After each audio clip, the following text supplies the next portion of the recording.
자, 그러면 지금부터 화학평형에 대해서 살펴보도록 하겠습니다. 자, 화학평형은 크게 화학평형과 르셔틀리의 원리 두 가지 단원으로 구성되어 있습니다. 오늘 이 시간에 우리가 화학평형에 대해서 화학원에서 배웠던 화학평형과 함께 같이 살펴보면서 오늘 수업을 진행하도록 하겠습니다. 자, 우리가 먼저 가역 반응과 비가역 반응에 대해서 살펴볼 텐데요. 다음과 같이 이산화질소와 사산화이질소가 반응하는 다친계가 있다고 해보겠습니다. 두 개의 A 시험관과 두 개 B 시험관에 각각의 둘 중에 하나의 기체를 넣게 되면 한쪽으로 반응이 진행되게 되고 결국 화학평형에 도달하게 되죠. 그래서 특정 온도에서 다음과 같이 일정한 색깔을 유지하게 됩니다. 이산화질소 같은 경우 우리가 앞에서 살펴볼 듯이 젓갈색이고 얘는 무색의 기체였어요. 자, 근데 이 시험관 중 하나는 이와 같이 얼음물에다가 이 중 B 시험관은 뜨거운 물에다가 집어넣게 됩니다. 자, 온도를 높이게 되면 다음과 같이 사산화이질소가 여기 질소 결합이 끊어져 가지고 이산화질소로 분해되게 됩니다. 이 반응이 우세하게 진행되면서 이산화질소의 젓갈색이 점점 진해지는 걸 볼 수 있죠. 그런데 계속 진해지는 것이 아니고 어느 정도 진해지다가 색깔이 일정하게 됩니다. 바로 다른 화학평형에 도달했다는 얘기가 되겠죠. 또한 찬물에다 집어넣게 되면 이산화질소가 다음과 같이 사산화이질소로 결합하게 되고 그럼으로써 색깔이 옅어지는 결과를 얻을 수 있게 됩니다. 이와 같이 정반응과 역반응이 모두 일어날 수 있는 반응을 우리는 가역반응이라고 한다고 우리가 공부하였습니다. 반면 비가역반응은 무엇인가요? 비가역반응 대표적인 예들이 우리 책에도 나와 있지만 연소반응 같은 경우 있고요. 또 중화반응, 산염기 반응 같은 경우도 있고요. 그 다음이 기체 발생 반응 또는 앙금 반응 것도 암금 생성 반응 같은 경우도 비가역 반응의 예라고 할 수 있겠습니다. 자, 비가역 반응이라고 한다는 것은 A에서 B로, 즉 반응물에서 생성물로 화학 변화가 일어날 때 역반응이 거의 아예는 아니지만 거의 적게 일어나기 때문에 무시할 정도가 된다고 했었죠. 그래서 역반응이 거의 일어나지 않는다는 의미로 비가역 반응이라고 하였습니다. 자, 그러면 이제 본격적으로 화학평형에 대해서 살펴볼까요? 자, 이 그림이 1학기 때도 자주 나왔습니다. 자, 화학평형은 우리가 대표적인 동적 평형의 한 예였죠. 우리가 1학기 때 공부했던 동적 평형이 뭐뭐 있었냐면 상평형 있었고요. 그 다음에 용해평형이라는 것도 있었습니다. 그 다음에 이번 시간에 공부할 화학평형 이런 것들이 동적 평형의 예로 있었죠. 자, 동적 평형이라는 것은 바로 무엇이냐? 다음과 같이 액체를 플라스크에다 집어넣고 시간이 충분히 지나게 되면 증발이 일어나서 다음과 같이 위에 증기가 생기게 되고 이 증기가 다시 액체로 돌아가는 응축도 일어나게 되죠. 즉 증발과 응축이 속도가 결국에는 같아져서 우리가 거시적으로 봤을 때는 변화가 없는 것처럼 보이는 하지만 실제로는 증발과 응축이 활발하게 일어나면서 그 둘의 속도가 같기 때문에 거시적으로 아무 변화가 없는 상태처럼 보이는 과정을 우리가 동적 평형 상태라고 했습니다. 마찬가지로 화학 평형도 그렇죠. A라는 물질이 B라는 물질로 변하는데 이 B라는 물질이 다시 A라는 물질로 돌아오는 역반응이 일어날 수 있는 가역반응의 경우 정반응의 속도와 역반응의 속도가 같게 되면 A라는 물질도 평형 상태에서는 A라는 물질도 B라는 물질도 농도가 일정한 것처럼 보이게 됩니다. 이와 같이 각 물질의 반응물과 생성물의 농도가 일정하게 유지되고 있는 이와 같은 상태를 우리는 화학평형이라고 한다 그랬죠. 자, 그래서 화학평형 상태의 특징에 대해서 살펴보면 방금 얘기했듯이 여기 뚜껑이 열려 있으면 안 되겠죠. 물질이 다른 데로 가지면 안 되니까. 그래서 닫힌 계에서 일어날 수 있고 이때 평형 상태에 도달했을 때 반응물의 농도와 생성물의 농도가 일정하게 같다가 아니죠. 일정하게 유지되더라. 이런 특징을 가지고 있었습니다. 자, 그래서 이것을 반응식 차원에서 써보면 A라는 물질과 B라는 물질이 A 대 B의 개수비로 만나서 C라는 물질과 D라는 물질을 이 C와 소문자 D의 개수비로 다음과 같이 생성될 때 화학 평형에서는 정반응으로 가는 이 V1 속도와 역반응으로 가는 V2의 속도가 똑같아 가지고 화학 평형이 이루어진다고 얘기할 수 있겠습니다. 자, 이와 같은 화학 평형에서의 특징을 우리가 아이오딘과 수소를 가지고 한번 살펴보면, 자, 다음과 같이 아이오딘과 수소 기체가 다음과 같이 수소 기체와 아이오딘 기체로 분해되는 반응이 있다고 해보겠습니다. 자, 그러면 초반에 아이오딘화 기체가 그 닫힌 게 들어가게 되고, 그로 인해서 아이오딘화 수소가 이와 같이 점점점 분해 반응에 의해서 점점 그 개수가 줄어들게 되고, 양이 줄어들다 보니까 그에 따라 속도가 점점점 감소하는 것을 볼 수 있습니다. 자, 반면 I2와 H2가 점점점 생성되기 때문에 맨 처음에는 역반응의 속도가 거의 없다가 이것들이 생성되면서 다시 역반응의 속도도 조금씩 늘어나게 되겠죠. 그러다가 충분한 시간이 지나게 되면 정반응의 속도와 역반응의 속도가 다음과 같이 같아지게 되고, 그때 둘의 속도가 같아졌을 때, 그래서 이때는 평형 상태에 도달했다고 얘기할 수 있을 것입니다. 자, 그때 농도 변화를 우리가 각각 살펴보면, 자, 맨 처음에 HI의 농도가 이만큼 있었는데, 처음에는 반응이 시작하기 전에는 H2와 I2는 거의 없었겠죠. 없었고, 시간이 지나면서 얘의 농도는 점점점 분해에 의해서 사라지게 되고, 얘의 농도는 생성되기 때문에 점점점 늘어나게 되죠. 자, 그러다가 둘의 반응 속도가 같아지는 평형 상태에 도달하게 되면 반응물과 생성물의 농도가 다음과 같이 일정하게 유지되는 평형 상태에 도달하게 되는 것입니다. 자, 이때 농도 그래프에서 이 개수비와의 관계를 우리가 살펴보면, 원에서도 살펴봤듯이 반응물에 반응한 그때의 농도비와 농도와 생성물이 생성된 그때의 농도, 이 두 농도 간의 비가 뭐와 같다는 것이죠? 이 화학 반응에서의 개수의 비와 같다는 것입니다. 자, 그 다음 반응 조건과 평형 상태에 대해서 살펴보겠습니다. 자, 이와 같이 평형 상태에 도달하게 되었을 때 그때의 농도는 반응 조건이 달라지지 않는 한 다음과 같이 평형에서의 농도는 항상 일정한 값들을 갖는 특징이 있습니다. 자, 다음과 같이 맨 처음에 용기에 사산화 이질소를 넣었을 때, 이것만 넣었을 때, 세 번째 실험은 NO2 이것만 넣었을 때, 평형에 도달했을 때 반응 조건이 동일할 경우에 다음과 같이 생성되는 그때의 농도가 일정하게 유지된다는 것이죠. 자, 이것을 이용해서 우리가 바로 이번 시간에 얘기할 가장 중요한 화학 평형의 법칙, 또는 우리가 질량작용의 법칙이라고도 얘기합니다. 그 법칙에 대해서 살펴보겠습니다. 자, 화학 평형의 법칙, 결론부터 얘기하면 화학 평형의 법칙이라는 것은 어떤 화학 변화가 일어났을 때, 그래서 평형에 도달했을 때, 즉 다음과 같이 A와 B가 A 대 B로 개수비로 만나서 C와 D가 생성되는 이와 같은 반응이 있다고 해보면, 평형에 도달하게 되면 각 물질에 대한 농도는 일정하게 유지된다고 했었죠.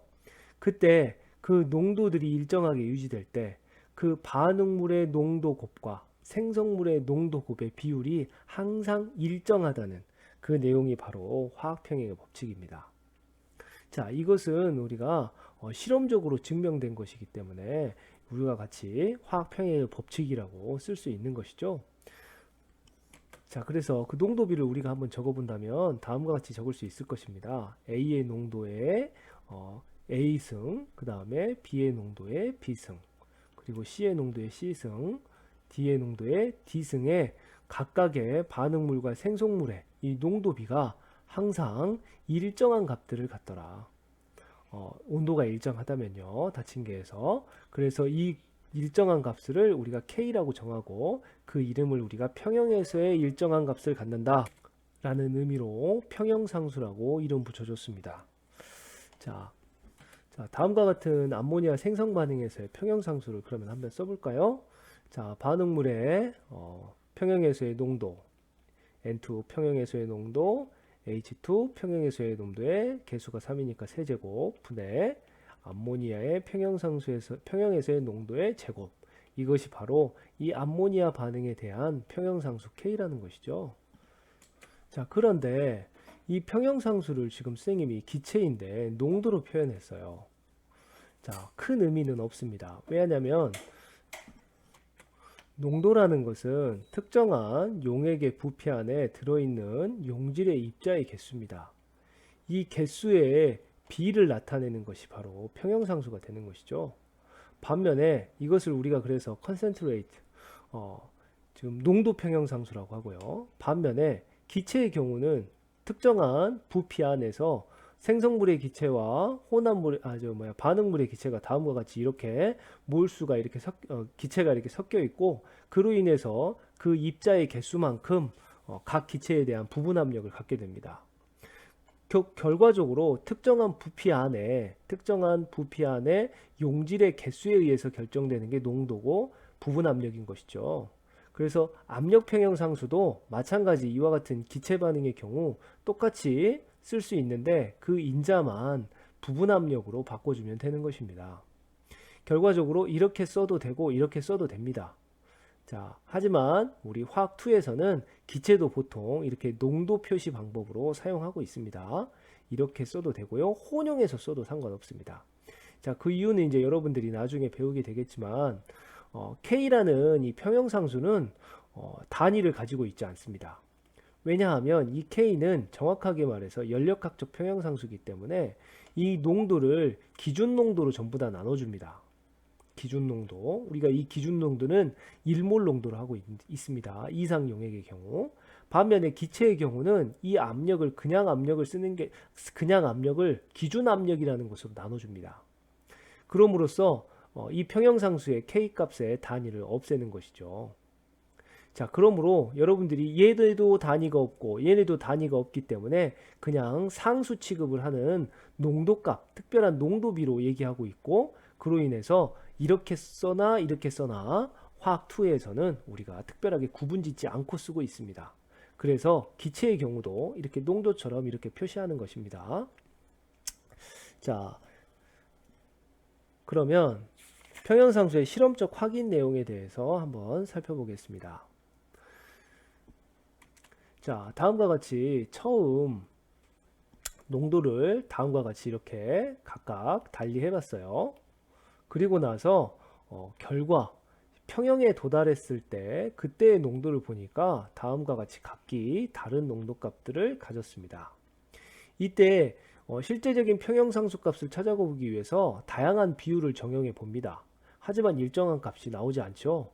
일정한 값을 나오는 평형 상태에서 농도비는 다음과 같이 분모의 반응물의 곱의 비가 분자의 생성물의 농도비가 이렇게 나왔을 때 특정한 이렇게 일정한 값들을 갖더란 것입니다. 그래서 이렇게 실험적으로 우리가 평형상수를 접해서 가지고 사용하는 것이죠. 만약에 우리가 약속을 맨 처음에 분모에다가 생성물을 쓰고 분자에다가 반응물의 농도의 곱셈 비를 쓰기로 했다면 그와 같은 값도 어차피 일정한 값이기 때문에 그걸 썼을 것입니다.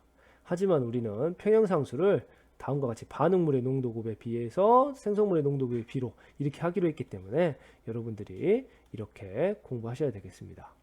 자, 앞에서 얘기했듯이 평형상수의 단위는 없습니다. 왜냐하면 기준 농도나 기준 압력으로 나눠준 값에 대해서 구하기 때문에 우리가 평형상수는 단위를 쓰지 않습니다. 그래서 우리가 이제 이러한 평형상수를 나중에 연력학적 평형상수라고 해서 실험적 평형상수와 구분해서 여러분들이 공부할 기회가 있을 겁니다.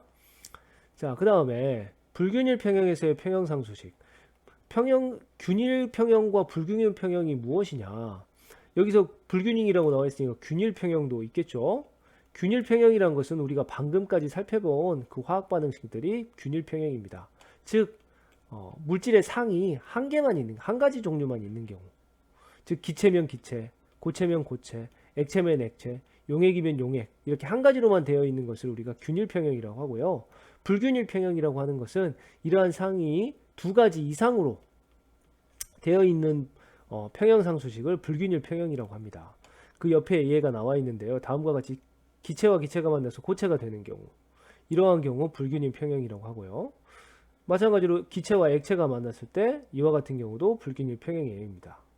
자, 우리가 1학기 때도 공부했지만 이와 같이 불균일 평형에서 고체와 액체의 경우는 우리가 일정한 농도값을 갖기 때문에 상수 취급을 해가지고 평형상수에는 나타내지 않는다고 했습니다.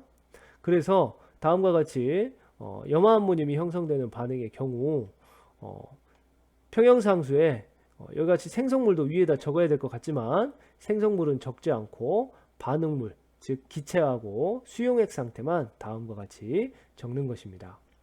자, 그 자세한 내용을 교재 48쪽과 45쪽 윗부분에서 설명하고 있죠. 고체가 왜 상수 취급되고 평형상수에서 어떤 식으로 우리가 생략하였는지 그 내용이 나와 있으니까 여러분들이 한번 살펴보시기 바랍니다. 자, 그 다음에 평형상수 구하는 방법 세 단계로 우리가 구할 수 있습니다. 첫 번째, 자, 평형상수식을 먼저 써야 되겠죠. 평형상수식. 그 다음에 평형에서 농도를 우리가 구해내야 됩니다. 그리고 그것을 평형에서 농도를 평형상태에 대입해서 평형상수 값을 계산하면 되겠습니다. 자, 그 예에 대해서 49쪽에 나와 있는 경우를 가지고 하나를 살펴보겠습니다. 자, T도시 1리터의 용기 안에 다음과 같이 1리터의 용기가 있는데 여기에 수소와 아이오딘 기체를 각각 집어넣습니다. 그때 집어넣은 양이 각각 1몰씩이었어요. 자, 그리고 나서 생성물이 아이오딘과 수소가 생성됐는데 그때 생성물의 양이 1몰이라고 했습니다. 자, 그러면 이때 평형상수 값을 한번 계산해 보도록 합시다. 자, 얘네들이 맨 처음에 1몰씩 있었죠. 1몰, 1몰. 근데 얘네들이 1대1의 반응 비로 반응하고 있기 때문에 H2가 X몰이 사라졌을 때 I2도 1대1이니까 X몰이 사라졌을 테고 HI는 2배가 생성되어야 되기 때문에 EX몰이 생성됐을 것입니다.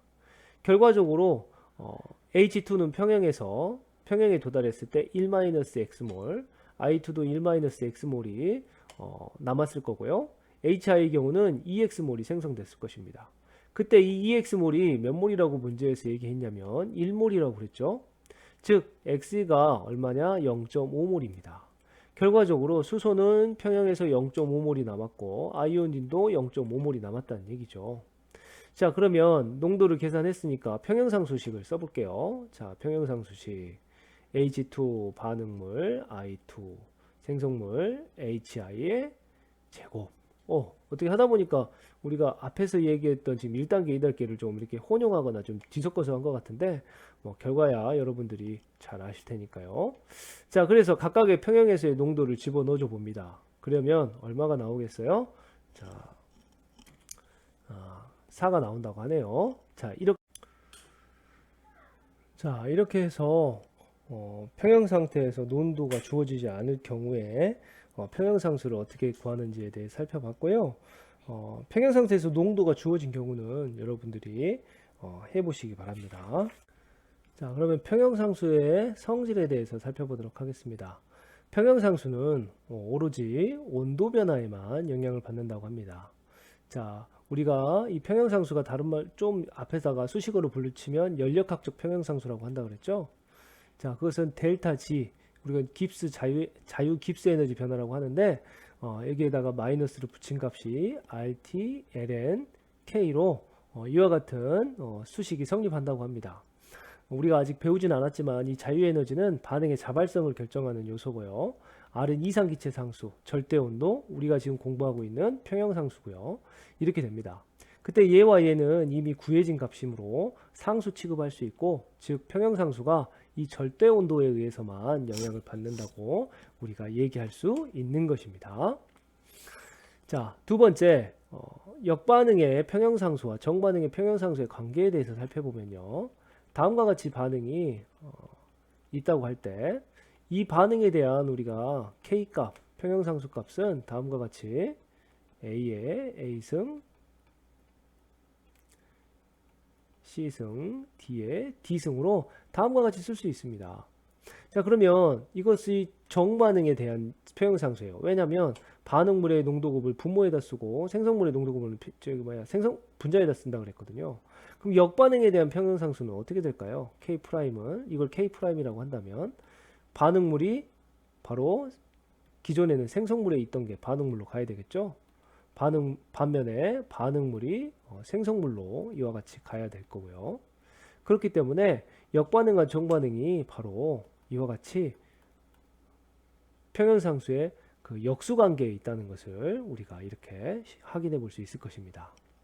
자, 또한 화학반응식에서 다음과 같이 계수비가 달라지면 어떻게 될까요? 이렇게요. 계수비가 달라진다고 할 때 이 계수비가 바로 평형상수에서는 지수승으로 들어갔잖아요. 이렇게. 자, 이렇게 들어가다 보면 결국에는 이 경우에 평형상수의 지수승이 이렇게 이 계수가 바뀌게 되면 그에 대한 다음과 같은 평형상수가 될 것입니다. 즉, 이 계수에 의해서 평형상수의 수치가 다음과 같이 변화될 수 있더라라는 것을 여러분들이 알아두시면 되겠습니다. 자, 그 다음으로 평형상수 값의 의미에 대해서 살펴보도록 하겠습니다. 자, 우리 교재에 나와 있는 평형상수 값의 문헌에 나와 있는 교재 51쪽에 나와 있는 표죠. 평형상수 값을 보면 어떤 반응은 다음과 같이 10의 40승 정도로 매우 큰 평형상수를 갖는 반응이 있는 반면에 어떤 반응의 경우는 10의 마이너스 10승으로 그에 비해서 매우 작은 평형상수 값을 갖는 것도 있습니다. 자, 이와 같이 평형상수의 값의 크기가 어떤 의미를 가질까요? 자, 우리 방금 앞에서 본 것처럼 평형상수는 반응물과 생성물의 농도 곱으로 비로 이렇게 결정이 됩니다.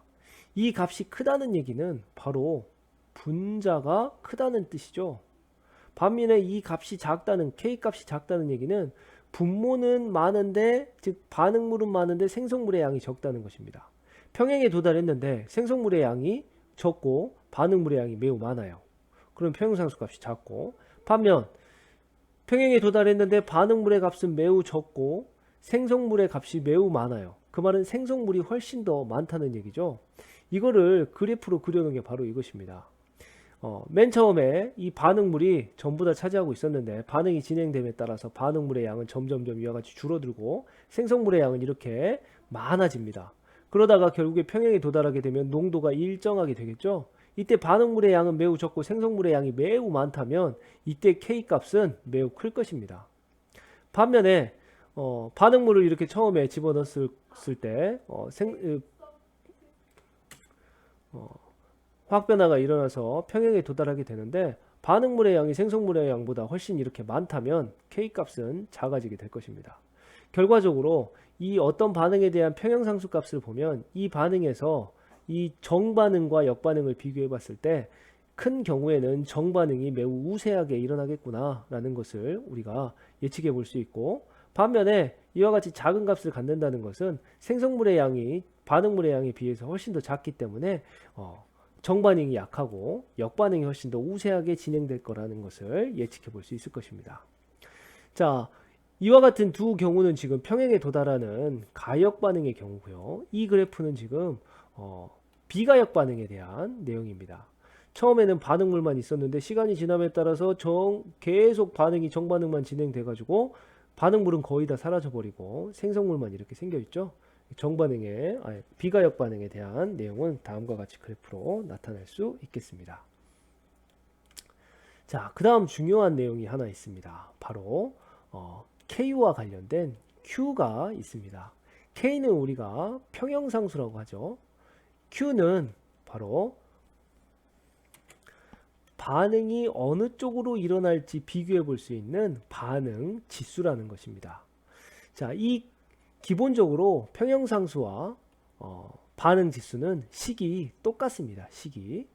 자, 차이점은 K는 어떤 때에 농도값을 집어넣냐면 평형에서의 농도를 각 농도로 대입하는 반면에 반응 지수인 Q는 현재 상태의 농도를 이 평형상수식에다가 집어넣는 것입니다. 자, 예를 한번 들어보겠습니다. 자, 교재에 나와 있는 다음과 같이 수소와 아이오딘이 반응해서 아이오드나 수소가 생성되는 반응에 대한 평형상수식이 다음과 같습니다. 자, 이때 이 평형상수 값이 10이라고 한번 해보겠습니다. 자, 그 말은 반응물의 비와 생성물의 농도 비가 10이라는 뜻이죠. 근데 현재 평형 상태에 도달하기 전에 이 두 반응물을 섞었을 때 현재 상태에서 어떻다고 했냐면 얘의 반응물이 1몰이 있었고요. 얘가 2몰이 있었습니다. 그리고 얘가 3몰이 있었다고 하네요. 자, 아직 평형에 도달하지 않았지만 각각의 몰 농도가 되어 있는 이 현재 상태에서 반응 지수 Q는 이게 평형이 도달하지 않은 값이니까 K라고 얘기할 수 없고 Q라고 얘기해야 됩니다. 이 반응 지수 Q는 다음과 같이 여기다가 그대로 대입합니다.